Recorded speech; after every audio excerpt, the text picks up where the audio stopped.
Okay, so hi there everyone, and this is Chrissy from In the Stars by Chrissy.com. So, itong video na to is, bibigyan ko kayo ng mga important highlights on how to read your own birth chart. So, marami kasi mga nagtatanong sa akin.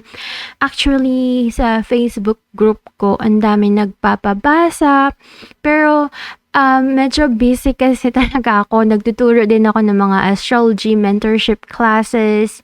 And then, may mga own readings din ako. And then, I have my shop to attend to sa Shopee.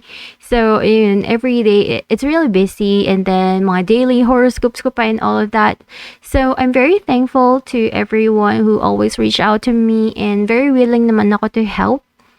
But for me, tulong ko to para sa mga tao na, alam mo yun, maybe cannot afford my rates, my prices, or maybe hindi sila ready pa magpabasa sa actual astrologer na kakilala nila, or if may kilala kayong mga astrologers, marami namang mga astrologers in the Philippines.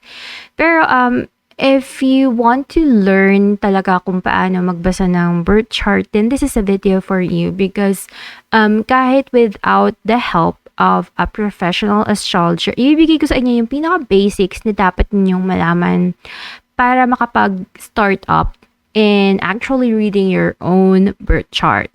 So, medyo magulo kasi sa simula pagka hindi mo alam yung mga labels and all of that. I'll put an image somewhere in this video para may idea kayo kung ano yung mga topics na pinag-uusapan natin.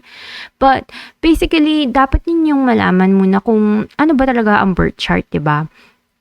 In the previous video, pinag-usapan na natin ng astrology. Now, sa birth chart kasi, yan yung parang calculated map natin as a whole. And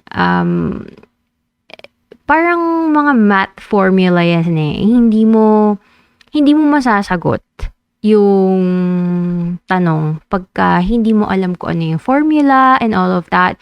So, dapat alamin natin kung ano ba talaga ang mga nakalagay dito sa birth chart. So, with that, may makikita tayong cross sa gitna ng birth chart. Yan yung mga important, the very important elements of our chart. So, ang tinatawag dyan is mga cardinal points and angles sa chart. And then, may mga makikita din kayo mga numero dyan, 1 to 12. And yun po yung tinatawag nating mga houses. So, the first house, the second house, the third house, and the rest. Each of those houses, may meaning po yan sa chart natin. And nagsisignify siya ng area of our life. So, daanan natin very quickly yung houses. Gagawa din ako ng separate video para mas detailed siya. Pero for the sake of this video, daanan natin very quickly kung ano ba ibig sabihin ng mga houses na yun. So, yung first house, ito yung nagre-represent ng sarili natin. Yung personality natin, how we view the world, kung ano yung pinaka-innate na ugali natin, yung mannerism natin and all of that, nasa first house yan lahat. Nasa second house naman is the money that we earn, our, minsan it signifies your face, and it is the food that we eat. Paano ba natin ninourish yung sarili natin, you know? And ito rin po yung mga bagay na na-receive natin from our parents. Naging indulgent ba tayo? Naka-receive ba tayo ng mga much blessings and gifts sa mga parents natin? Or dito natin makikita kung nagsimula ka ba sa paghihirap. Alam mo yun, may poverty ba? Hindi ba nila naibigay sa'yo yung mga bagay na dapat mong nakuha o na-receive? Nasa second house yan lahat. Third house naman is how we think. Paano ba tayo nakikipag-communicate with the people around us? It signifies our siblings, our relatives, our friends even. And ito rin yung house na nag-signify ng mga travels natin. Short distance travels. Yung mga tipong pupunta ka sa mall or may mga lakad ka, mga daily stuff siya. Third house yan. And fourth house naman is yung pinaka nasa baba ng chart, diba? So, ang fourth house is our comfort zone, our emotions, yung deeper core of us. And dito rin nag-signify yung parents natin, yung home life, and family life all the same time. Ang fifth house naman is, yan yung education natin nung bata tayo. Mga experiences natin dyan. It's all about fun, laughter, and happiness. And ito rin yung mga area of life na nag-signify ng mga boyfriends and girlfriends natin, love affairs. Yan yon. Sa sixth house naman, dito natin makikita yung mga coworkers natin, yung health and service that we do to the world, and yung mga sakit-sakit din, mga diseases, prone ba tayo sa mga ganyan. Sixth house din can represent our ex-boyfriends, ex-girlfriends, or the people din na medyo kinaiinisan natin or prone makipag-away tayo sa taong mga yun. Yan yung sixth house. Kasi may mga competition dyan. Kaya nandyan yung mga coworkers. Kasi diba, we usually compete with them. Whether healthy man yung competition nyo o hindi, may element of competition dyan.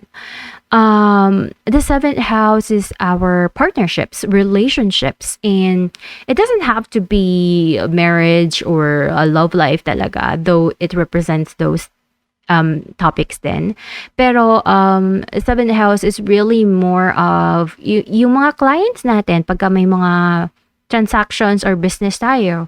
It is the people that we connect. Ano bang mga partnerships or alliances ang nagagawa natin, 'di ba? Yan yung seventh house. Eighth house is our shared expenses and shared resources with our partnerships. So, madalas ito yung mga utang, mga taxes na kailangan natin bayaran. Very psychological house ang eighth house eh. And usually it represents transformation, death, and mga difficult areas of our life. And sometimes it can also represent our fear and paranoia to the world. So, ito rin yung mga topics of occult, astrology, tarot. Yan yung 8th house na yan, mga darker themes of our life. The 9th house naman is our hopes, wishes, and dreams. Pero, it's different from the 11th house. I-discuss natin yan. 9th house is yung pinaka-deepest heart's desire natin.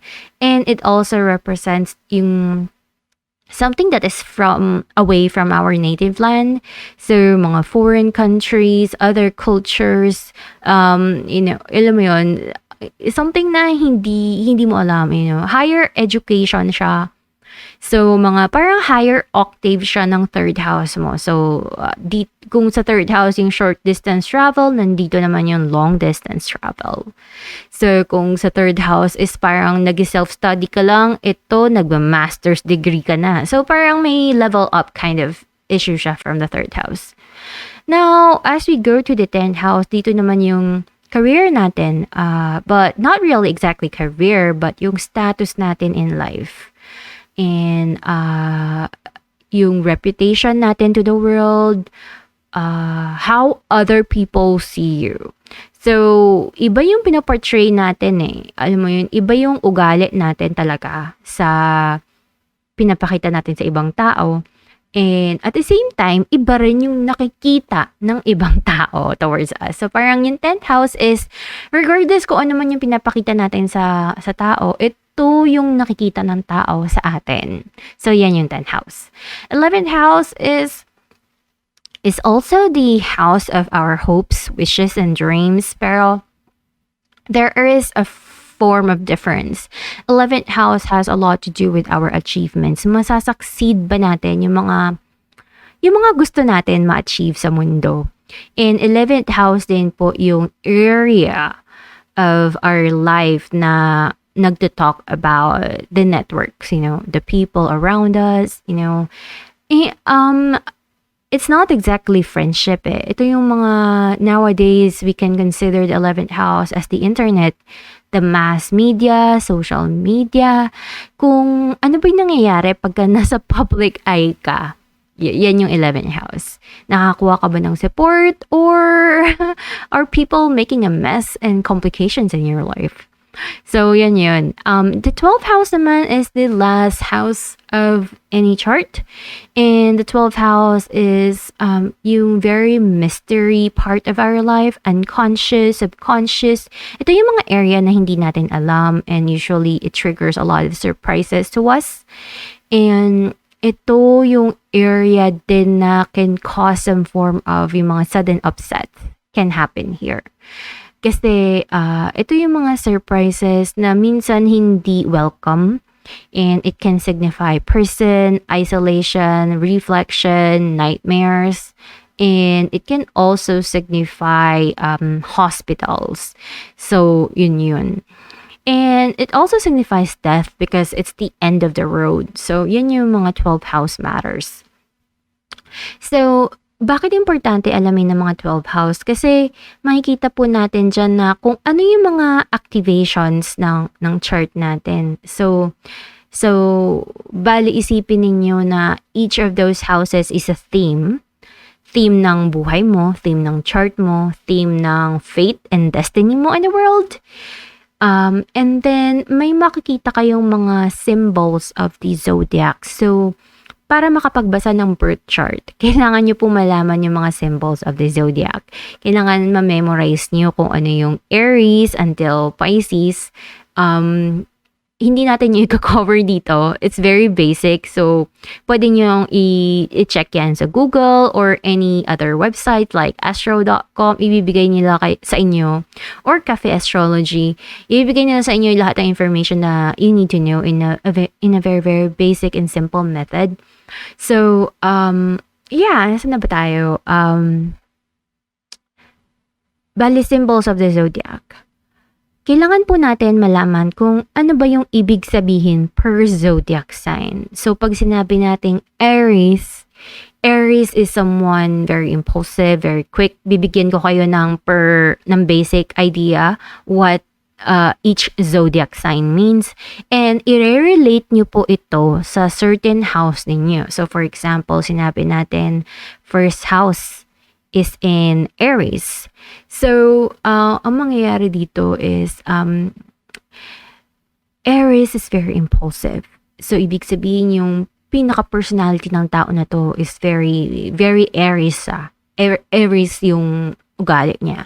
Ang first house is tinatawag nating rising sign. So, pag Aries rising sign, very fiery, very impulsive, and minsan angry, or sometimes palaban kasi Aries nga diba? Ito yung pinakauna sa zodiac sign. So, ibig sabihin, ito rin yung pinakauna nag-a-assume ng bagay-bagay. And they act first before actually thinking about it. So, ganun mo babasahin ng chart in a very housing system. So, pag sinabi naman natin Taurus, ito yung mga tipo na parang fixated, very stubborn. Taurus, ayaw niya ng changes, and if may changes man na nangyayari sa buhay nila, dapat it's something that they're willing to do. Kasi if hindi sila willing, it's going to lead them to be very, very upset about it. So, ito rin yung mga tipo ng tao na nasa loob ang kulo. So, pagka, alam mo yun, sumabog sila, talagang, wow, explosive. So, may mga ganong energies ang Taurus. Gemini is this social butterfly. Like, kung ginagamit yung term niyan sa mga daily horoscopes ko. If you haven't really followed my Instagram yet, you can do that by instagram.com/readings by Christy. May short plug, diba? Kasi ganyan ang Gemini. Gemini likes to talk, likes to engage, likes to be curious about everything. So, may ganong element ang Gemini lagi. And they're all about the mind and intellect. Di sila very sensitive. So, kunyari kung Mercury in Gemini ka, tactless ka siguro. I mean, unless na lang kung may mga water signs ka, which I don't think so. Minsan, you can say things that end up hurting another person. Minsan, feeling mo ganyan ka lang magsalita, or you're not really saying anything harmful, but minsan medyo offending from time to time. It really depends though. But most common na Mercury Gemini is ganito. So, kasi nga, they're just speaking what's in their head. Cancers naman is the crab of the zodiac. And um, just the way how they care for themselves, they end up caring for other people then. So may element na emotional sensitivity, and they're really big on protection kasi ang each of the zodiac sign kailangan i-relate natin sila sa ugali ng animal symbols ng sign na yon. So when it comes to the crab, this is really more about protecting. Alam mo yun, hindi sila easily opening up to other people unless na trust ka na talaga nila, na feel nila na it's safe to be with you. So may mga ganang elements ang crab. So it takes them a bit of time to actually take action and do things or initiate things, but they'll eventually get there. So, ano sunod? Leo. Leo naman is the sign of the lion. So, they are the king of the jungle, diba? So, parang, they would say the lion is the roar. They roar, diba? So, parang they're very expressive, and ito yung mga leader type of people. And mayroon silang element of ego and self-confidence within themselves. So, yan yung mga Leo. And then when it comes to Virgo, Virgo is the maiden. So may pagka-refinement ang mga Virgo, and they're all about being perfect. Perfection sila, and very critical, not just with other people, but with themselves all at the same time. So, minsan, maisip mo na parang ang nega-nega nitong tao na to, or ang sama-sama ng mga sinasabi nila. But that's just how they are. I'm not saying na masama ang Virgo. I personally think na most Virgo people na alam ko is the most caring people in the world. Is sometimes too caring. So, kung meron man kayong kilalang mga Virgo na masama ang ugali, for sure, may mga certain alignment siguro na nag-trigger niyan. Or may mga combination sila na nag-trigger ng feistiness ng ugali nila. Which is not very common to most Virgo people. But yeah. When it comes to Libra, Libra naman is, Libra is ruled by Venus just like Taurus, but Libra is really more on the refinements of life, mga pretty things, mga aesthetics, and, I think, for example, si Rabia sa Miss Universe Philippines has Venus in Libra. So parang alam mo yun, meron beauty and aura about her na you'll just see the parang may pagka-smooth siya. And may mga water elements din siya. So parang lumalabas yung feminine nature niya talaga and all of that. But meron din siyang mga ibang elements, but this is not about her. Sample lang yun. So, Libra is all about beauty and the easy things about life. And mahilig din sila sa mga arts and creatives. Maarte sila, pero hindi naman sobra. I mean, sila yung embodiment of being a female talaga, if you would ask me. It's not as if Taurus is not female, but in modern times, we would see Libra as the most female energy talaga in this kind of world, because see, Taurus kasi is really more on the natural kind of thing, and Libra is really more on prettifying things. So yan yun. Doon yung makikita yung difference ng dalawa despite of the same rulership ng Venus. Now, Scorpio is one of the most twisted sign of the zodiac. And mahilig sila sa mga dark secrets and mysteries, occults. I do have my sun in Scorpio, but Libra rising ako. So, there is a combined of both energy in me. So, ang mga Scorpio people, it's very intuitive, very penetrating. Ruled sila ng Mars. So, even though na same to sa Aries, sila yung mga tipo ng tao na they do think. They do strategize things first before actually doing anything or accomplishing anything at all. And yun nga, very intense, very sexy, and people are just drawn to them, sometimes in very mysterious and enigmatic ways, I guess. So when it comes to Sagittarius is very adventurous, very optimistic. They're all about life. I want things to go forward. Hindi sila marunong, well, hindi naman sa hindi marunong, pero hindi sila mahilig magpabalik-balik or paligoy-ligoy sa bagay-bagay.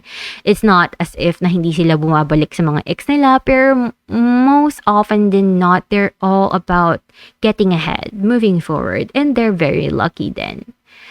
And Capricorn naman is very serious, very responsible, and ito yung element na, alam mo yung gusto ko grounded, fixated, and it's all about foundation, old structures. It can represent old people then, mga authorities, and things that is very traditional.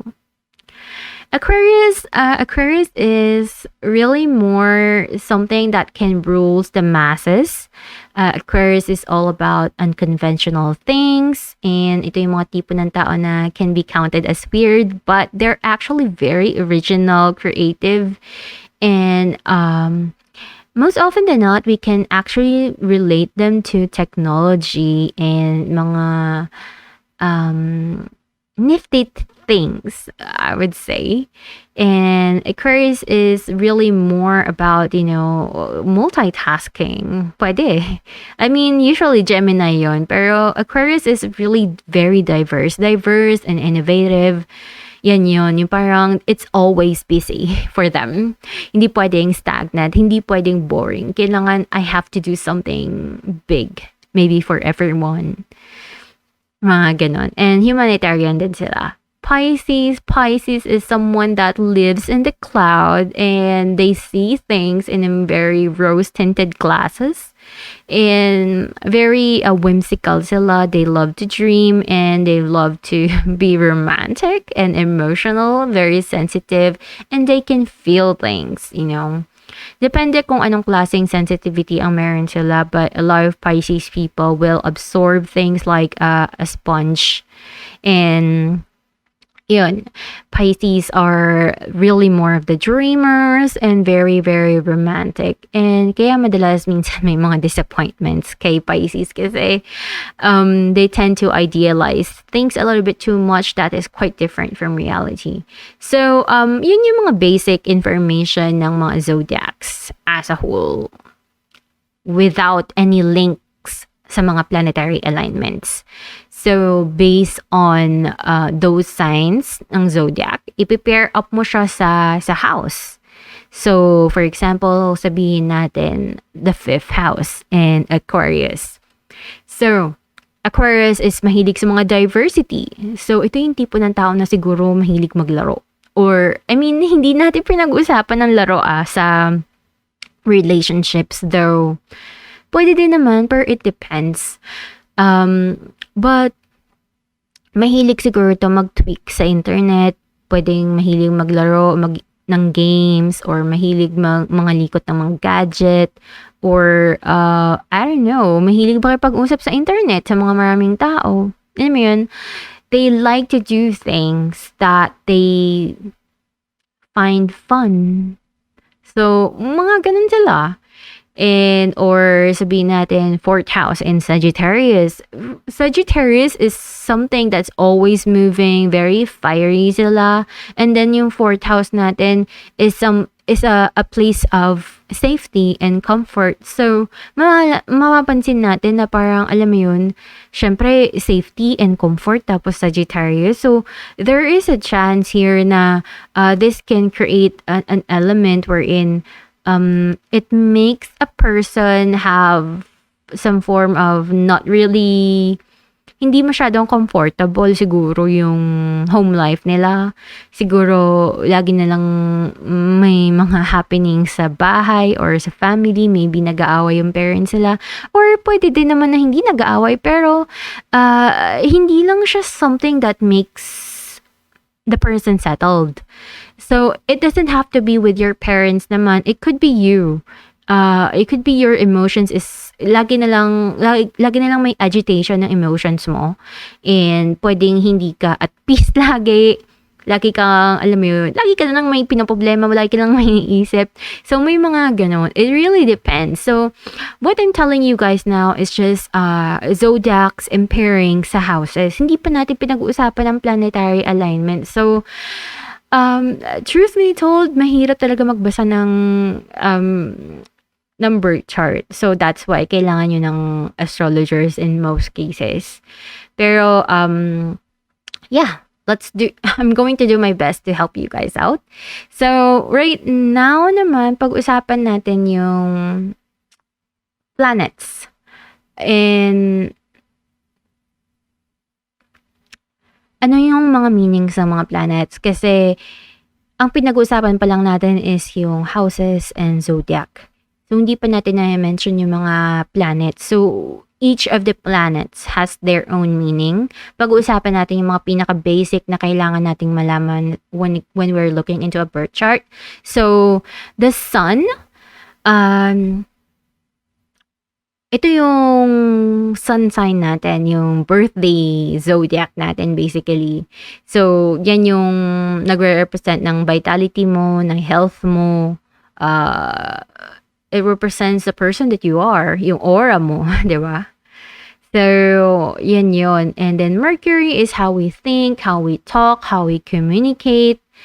Ano ba yung paano ba tayo makapag-relate when talking to people?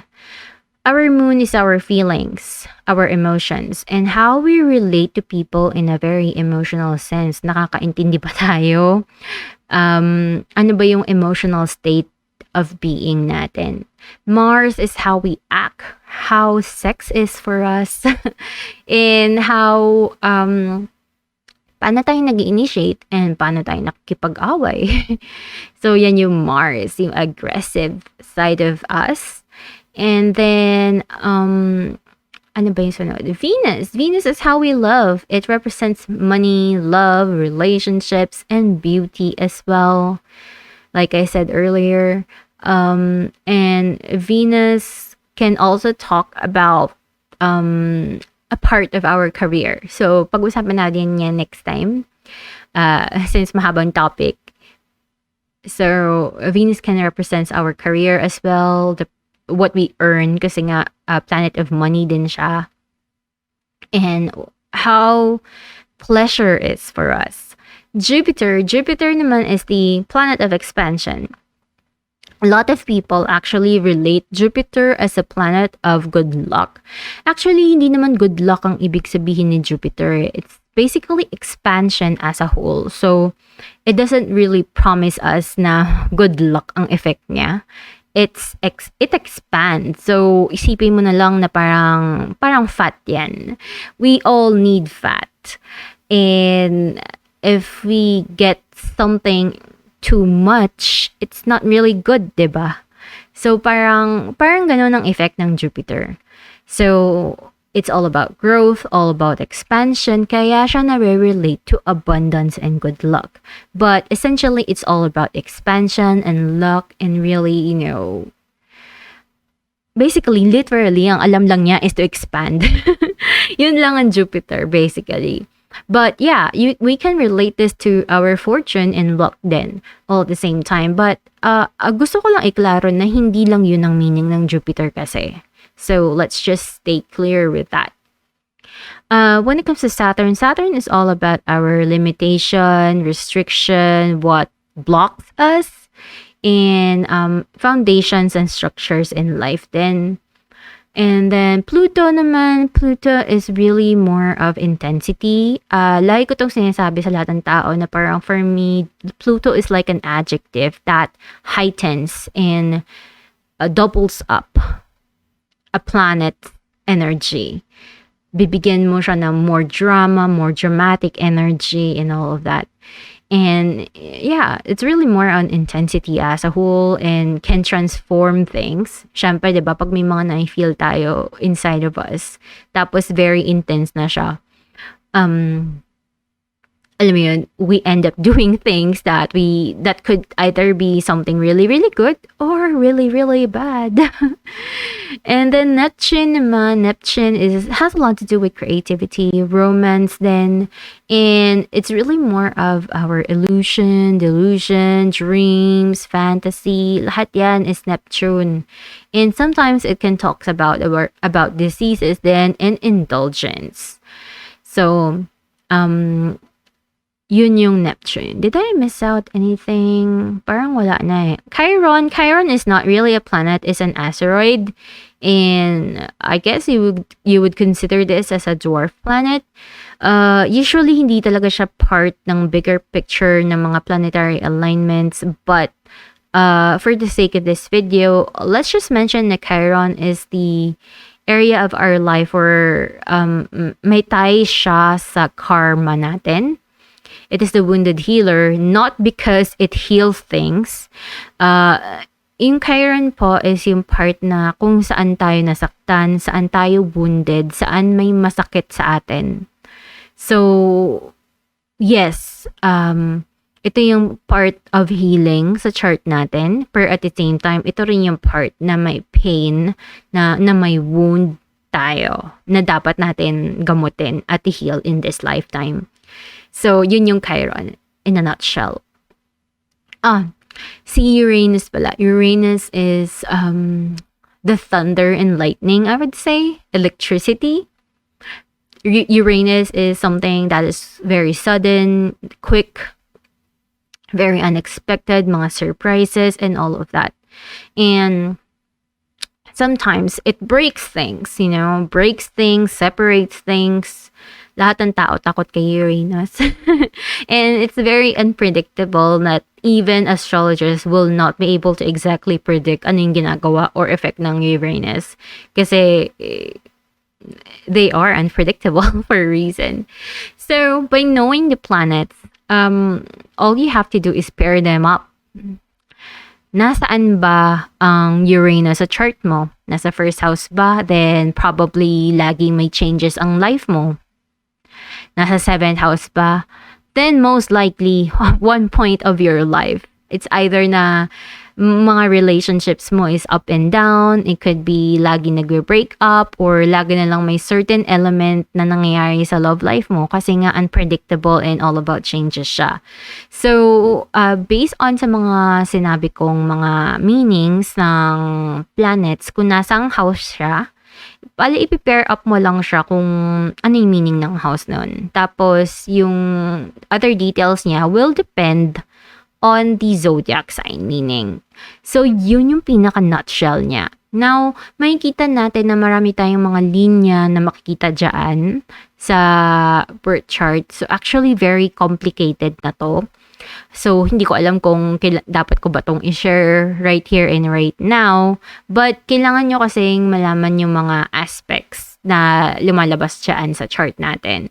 So, I will explain them, but maybe in the near future, gagawa ko na another video para lang na to give you guys a more detailed outlook on what are those lines are, what are the aspects that are within that. Usually, in a normal chart, ang makikita po natin dyan is yung aspects of conjunction. Conjunction is yung mga planets na magkakadikit, near towards each other. Conjunctions ang tawag dyan. And it literally means meeting of two planets. So, parang nagko-combine lang sila, magkatabi sila, yun lang yung meaning nun. And then, meron tayong tinatawag na opposition. Opposition is yung may red line na may straight something in the chart, parang may wall in between. So, ibig sabihin yan, may yung dalawang zodiac signs nag-oppose each other to its degree, to its core. So, nagiging emphasize siya sa chart natin. Lahat ng tao may oppositions. Walang taong walang opposition. So, this is normal. So, kung marami kayong oppositions, you don't really need to be afraid of that because it really happens to everyone. I mean, not all have strong opposition sa chart nila, but it happens. Oppositions really means na there's really something going on in that chart. So most likely, yung dalawang houses na nag-activate ng opposition na yan is very, very active sa chart mo.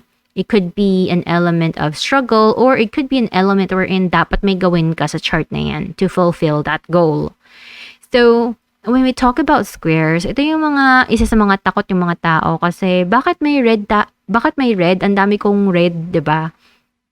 So, ito yung element of challenge and struggle, but sometimes element of action siya. So, whether maging frustration ang effect nito, blockages, or achievement, it's all possible kasi may red siya. So, hindi naman talaga pangit ang square eh. Now, yung makikita natin parang mga triangles, yan ang tinatawag natin na trine. It's a very good aspect and very harmonious and may easy connection. So, in the most cases, people would say na lucky ka pag marami kang ganito. Pero nakakagawa din siya ng element na tinatamad yung mga tao. So, ang sextile naman is parang asterisk na may kita natin sa chart natin. And yun yung element we're in, with the word sex. It makes the planet engage together para may ma-achieve na something, just like sex or intercourse itself. So parang may ganung element siya, pero just like the word sex, it doesn't always mean that they are always active because syempre, 'di ba, pagka sex in topic, the other person has the right to say no, or pwede siyang hindi makipag-engage. In the same way din sa planets natin. So ibig sabihin, there is an opportunity to work something out, pero unless nagagawin talaga natin yun, hindi siya laging naka-activate din. So yun yung sextile. So, basically yan yun. And then, if may nakita kayong mga green lines naman, yung mga dot na green sa astro.com, ang tinatawag dyan is in conjunct or quincunx. So, ang ibig sabihin po nun is an element of frustration, I would say. Kasi, ang ibig sabihin yan is may dalawang sign ng zodiac na nag-meet. Pero, sobrang magkaiba sila. Hindi sila magkaintindihan. So, nahihirapan sila paano mag-work things out. So, imagine mo na lang na you are forced to be in a room with someone that you completely don't like, completely na wala kang affinity sa tao na yon, and the person that you usually don't want to be with. So, di ba, parang awkward. So, parang ganun din yung effect ng quincunx. May sense of awkwardness, so may frustration madalas. And usually naman, at the end of the cycle, eventually, ma-overcome natin to. It's just that at the early stage of our life, mayroong paghihirap and it's hard to get used to it sa simula. So, yun yung mga aspects. So, it takes a lot of practice and paisa-isa, basically. But you'll eventually get there. And as long as you understand the foundation and basics, you will be able to understand how this works talaga, kung paano magbasa ng birth chart. But yun basically yung pinaka-basics. It's all about comparing things and it's all about learning what each element means, and then i-compare mo lang siya sa mga houses and elements on chart mo. And it all goes down to practice. And pwede ka rin maraming mga free interpretation online. So, kung gusto mo, i-practice mo yung own interpretation mo. And then, i-compare mo sa interpretation sa mga computer and all of that. Or you can always join my Facebook group. Pwede kayong mag-ask ng mga questions. It's facebook.com/groups/readings by Chrissy. I do not really accept any questions na magpaparead for free because that is my work. And unfair naman yun sa mga nagbabayad sa akin. But I do accept it if magtatanong kayo ng specific question sa chart niyo, like for example, bakit ako nahihirapan magkaroon ng love life? Or, dapat ba ito yung career ko talaga? Ano ba yung nakisignify? Bakit ako nabubuli sa school? Yung mga very specific questions talaga for me to easily look at your chart. I will give you my answer to that as long as may specific question ka. Hindi madedecline ng mga moderators ang post mo. But, yeah, anyways, I also give my tutorials and other educational astrology tidbits on that. a group, feel free to join us and stay with us here. And yeah, yun lang naman ang video ko for today. I hope may natutunan kayo here in reading your own birth chart. And yun lang. I'll see you on my next video, guys. So please don't forget to hit the like, share, subscribe, and comment down below if may mga tanong kayo or suggestions or mga requests for future videos. Bye!